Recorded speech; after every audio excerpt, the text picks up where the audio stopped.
Hollywood stars, the royal family, past and present prime ministers.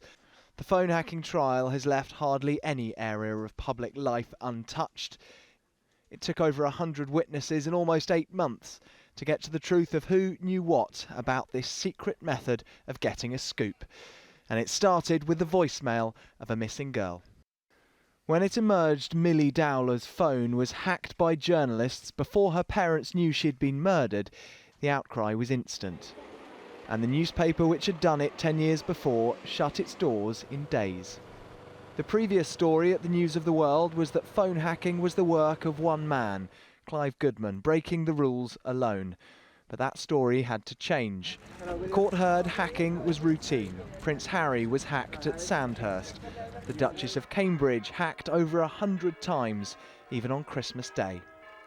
One by one, celebrities told the jury that private details of their lives had ended up on newsstands. The prosecution argued that hacking on that scale had to be sanctioned by the boss.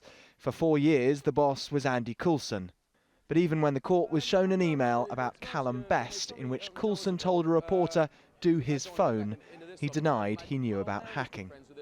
In a story juicy enough for a News of the World front page, the trial heard early on that Andy Coulson and Rebekah Brooks hadn't just been colleagues at the paper, they'd been lovers too. And it confirmed that Brooks, who took over from Coulson after his resignation, had friends in the very highest places.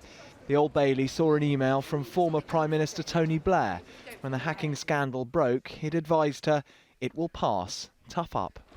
And her own boss was looking out for her too. The court heard that Rupert Murdoch had been personally concerned for her welfare.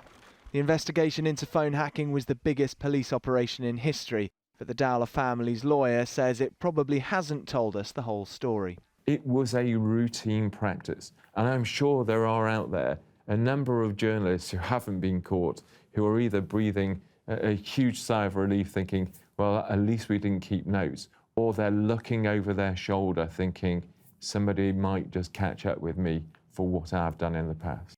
The practice of hacking has long since finished on Fleet Street. The legacy of this trial for the media, for privacy and for politics will be lasting. Dominic Reynolds, 5 News.